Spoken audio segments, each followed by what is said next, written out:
स्तोत्रम्। श्रीशुक उवाच एवं व्यवसितो बुद्ध्या समाधाय मनोहृदि जजाप परमं जाप्यं प्राग्जन्मन्यनुशिक्षितम्। गजेन्द्र उवाच ॐ नमो भगवते तस्मै यत एतच्चिदात्मकं पुरुषायादिबीजाय परेशायाभिधीमहि यस्मिन्निदं यतश्चेदं येनेदं य इदं स्वयं योऽस्मात् परस्माच्च परस्तं प्रपद्ये स्वयंभुवं यः स्वात्मनीदं निजमाययार्पितं क्वचिद् विभातं क्व च तत्तिरोहितम् अविद्ददृक्साक्षिभयं तदीक्षते स आत्ममूलोऽवतु मां परात्परः कालेन पञ्चत्वमितेषु कृत्स्नषु लोकेषु पालेषु च सर्वहेतुषु तमस्तदासीद् गहनं गभीरं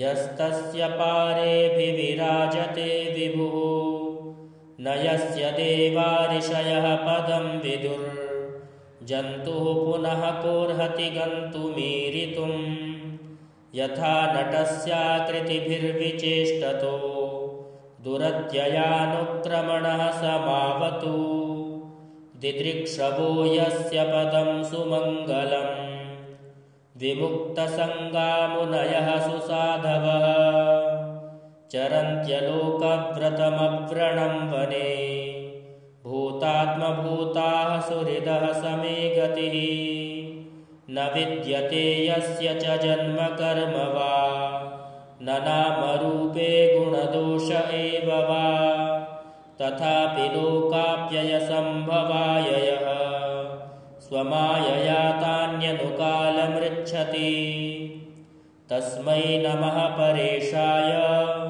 ब्रह्मणेऽनन्तशक्तये अरूपायोरुरूपाय नम आश्चर्यकर्मणे नम आत्मप्रदीपाय साक्षिणे परमात्मने नमो गिरां विदूराय मनसश्चेतसामपि सत्त्वेन प्रतिलभ्याय नैष्कर्म्येण विपश्चिता नमः कैवल्यनाथाय निर्वाणसुखसंविदे नमः शान्ताय घोराय मूढाय गुणधर्मिणे निर्विशेषाय साम्याय नमो ज्ञानघनाय च क्षेत्रज्ञाय नमस्तुभ्यं सर्वाध्यक्षाय साक्षिणे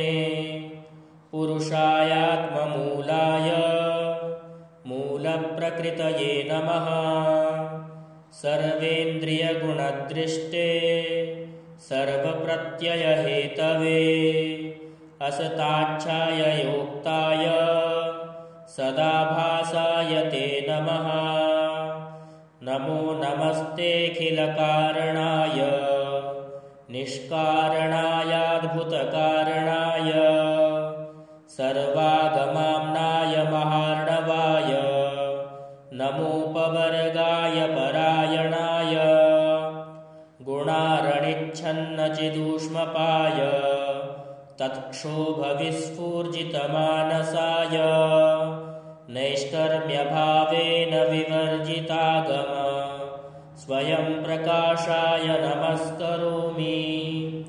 मातृक्प्रपन्नपशुपाशविमोक्षणाय मुक्ताय भूरिकरुणाय नमोलयाय स्वांशेन सर्वतनुभृन्मनसि प्रतीत प्रत्यग्दृशे भगवते बृहते नमस्ते आत्मात्मजाप्तगृहवित्तजनेषु शक्तैर्दुष्प्रापणाय गुणसङ्गविवर्जिताय मुक्तात्मभिः स्वहृदये परिभाविताय ज्ञानात्मने भगवते नमः ईश्वराय यं धर्मकामार्थविमुक्तिकामा भजन्त इष्टां गतिमाप्नुवन्ति। किं त्वा शिशोरात्यपि देहमव्ययम् करोतु मेदभ्रदयो विमोक्षणम्। एकान्तिनो यस्य न कञ्चनार्थं वाञ्छन्ति ये वै भगवत्प्रपन्नाः। अत्यद्भुतं तच्चरितं सुमङ्गलं गायन्त आनन्दसमुद्रमग्नाः। तमक्षरब्रह्म परं परेशमव्यक्तमाध्यात्मिकयोगगम्यम्। अतीन्द्रियं सूक्ष्ममिवातिदूरमनन्तमाद्यं परिपूर्णमीडे। यस्य ब्रह्मादयो देवा वेदालोकाश्चराचराः नामरूपविभेदेन फल्गव्याचकलया कृताः। यथार्चिषोऽग्नेः सवितुर्गभस्तयो निर्यान्ति संयान्त्यसकृत्स्वरोचिषः। तथा यतोऽयं गुणसम्प्रवाहो बुद्धिर्मनः खानि शरीरसर्गाः।